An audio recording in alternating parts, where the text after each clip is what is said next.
1950 was the most horrific experience that our Army ever encountered in combat. In fact, some of our people were veterans of the Second World War that had served in the Battle of Bastogne, which was really a bad one, cold.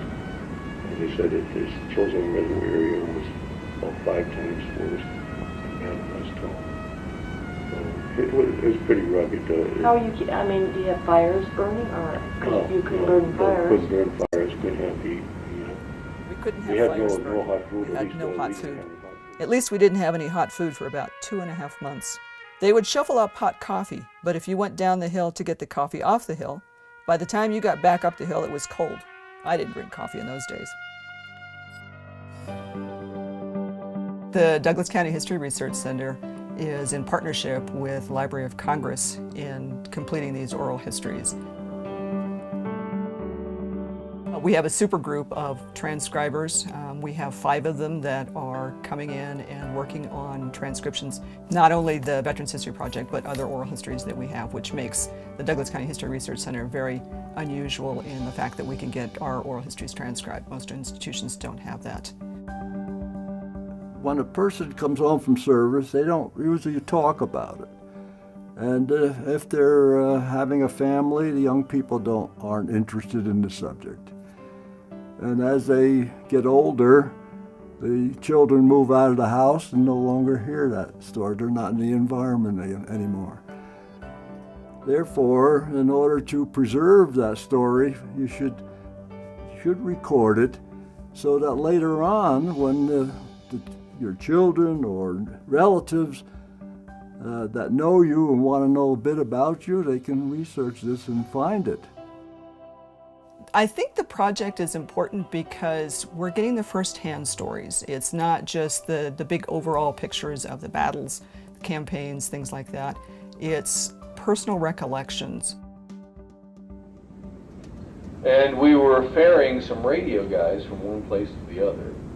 And they just issued random weapons to probably 10 of us. In case something happened, we would have some weaponry to defend ourselves. And we were sitting in the back, and we were waiting at the compound to leave to get going. And they're all radio guys, and you got to understand that radio guys don't get the infantry training and typically don't get their hands on the guns and weapons as the rifles. And there's an M79 grenade launcher, which fires a grenade. It sounds a little like a mail-in tube when it goes off. And this fellow, who was a radio guy, who really had not seen one before, was playing around with it. And all of a sudden, the group of us in the truck hear this pop. And he had fired, and we looked, and his gun was pointed straight up. And you immediately wonder whether you get out of the truck and get exposed to this falling round, which is a grenade.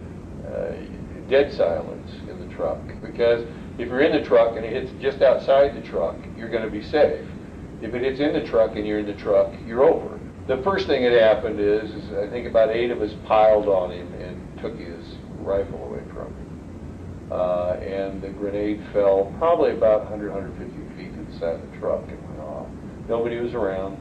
Nobody said anything. It was a done deal. But it could have been bad. It could have been bad. And that to me is one of the kind of humorous things that occurred. For some of the veterans that we interview, this is often the first time that they've ever talked about their experiences, and they find it a very cathartic experience.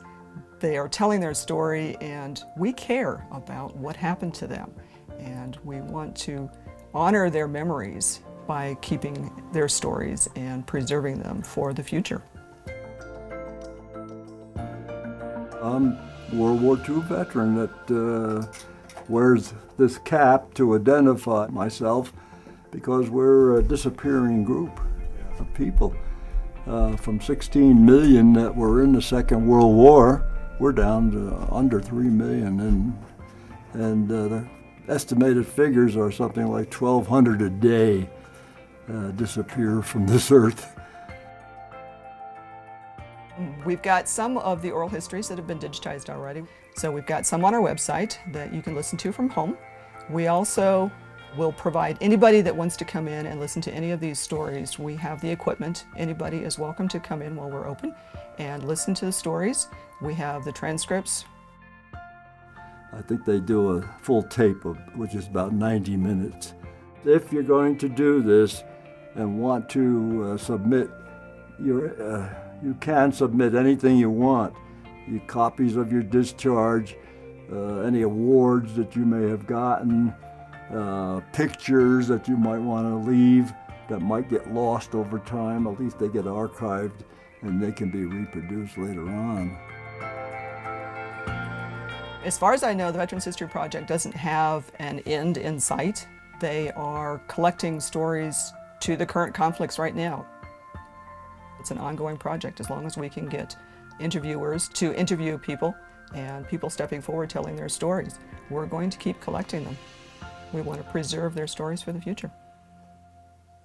Jesse was transferred to the South Pacific, and according to Jesse, the best assignment he could have had was being stationed they assigned him to the cook's tent.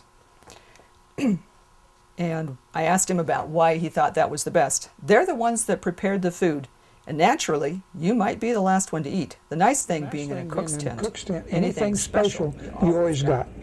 And you didn't have to worry about when you were going to eat.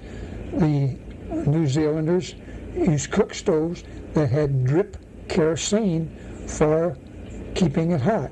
They got it up to a certain degree, and I tell you, you never had any better eggs than they fixed with that.